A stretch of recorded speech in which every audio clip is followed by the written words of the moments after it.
desperate for help in finding their son. 25-year-old Gene Losik has been missing since last February. He vanished during a visit to Boston with friends to go to a birthday party.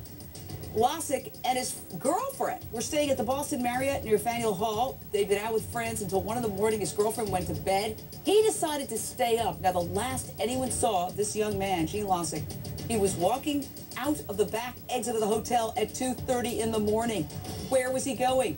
Police dogs hit on an area near Boston Harbor. Crews frantically searched the water. They turned up nothing. Could he have been taking a walk and fallen into the water? Could it have been foul play? Was he pushed?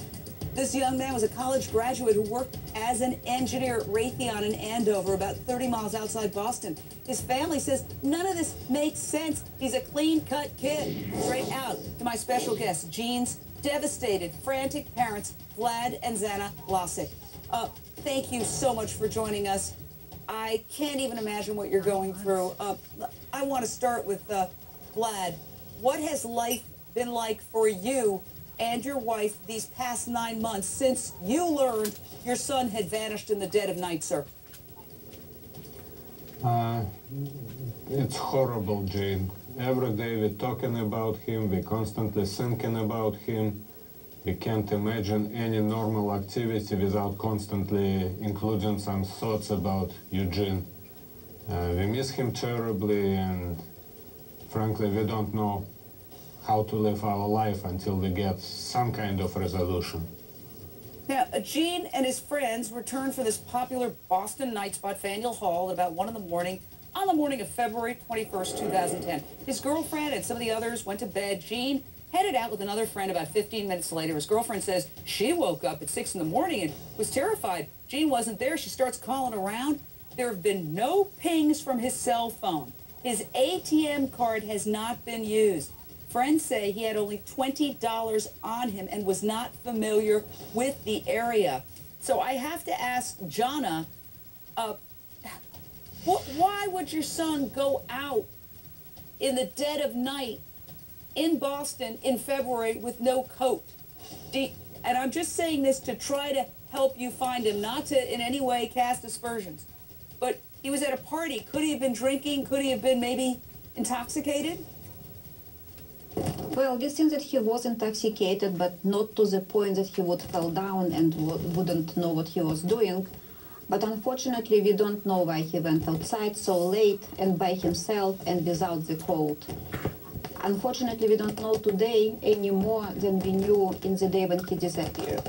Now, surveillance photos from the hotel where Gene was staying show his last movements. Look closely. Losik went for a walk with a friend and returned to the hotel at 1:21 in the morning. Here they are going up the escalator. Then at 2:24 a.m. on February 21st, he was seen on hotel surveillance video walking out the back exit. We have him on camera. Okay, in fact, when he walked out, he set off an alarm and hotel workers saw him leave. They told cops they didn't see which way he went. Now, he wasn't going out to smoke because his cigarettes were in his coat inside the hotel. Once again, it's cold in Boston in February. It's the dead of night, past 2 in the morning. Vlad, do you have any idea of anything in your son's history or behavior that would make him want to go out in the middle of the night in Boston in the cold with no coat and walk around and go out the back area of a hotel? I think, Jane, that the fact that he went to the back door of hotel was pure coincidence. It just happened to, elevator happened to arrive on the bottom floor, and that was the only door within his view. Apparently that prompted him to live through that door. Again, as why would he walk outside, I have really no idea. As far as not wearing coat, I mean, exactly a week after his disappearance, me and Jana went to that very area and look what's going on there, and it was amazing how alive and, you know, bustling Boston at that time. And surprisingly, there are hundreds and hundreds of kids who don't wear any jackets. I mean, the bars just closing and they pouring out on the street, catching the cabs, and none of them wear a jacket. So it is my understanding it's fairly common thing during Sure, and Friday these and young Saturday. guys, they're strong, and if he was at a party, had a couple of drinks, you don't feel the cold as much. And yeah, we all know that kids go out in the night after they've had a few drinks and they're not wearing their jackets, and I agree with you, sir. Here's my big issue. Into the water. Did Gene Losik somehow fall into Boston Harbor? In early March, the dogs, search dogs, hit on his scent near the dock of Boston Harbor. Boston's police and fire departments conducted a massive search of the water. Now, Boston Harbor is huge, about 50 square miles. It's a very large area to search. Mike Brooks, HLN law enforcement analyst, this poor young man disappeared last February. Yeah. Is there any chance, do you think, of finding him? Well, I tell you, Jane, there were over 50 divers from the Boston Police and Fire, Quincy Fire Department. They used sonar, side-scan sonar, underwater cameras, because the water is clearer during the wintertime. But I would have thought if he had been in the water, Jane, that his body probably would have come to the surface sometime during the summertime when it got warmer. But, you know, they searched that harbor over and over again, but nothing was found. I'm baffled by it. And as I said, I would have thought, you know, it's not easy to talk about, but that his body would have come to the surface this summer. Vlad, did he have any enemies? Did he have a fight with his girlfriend? Anything?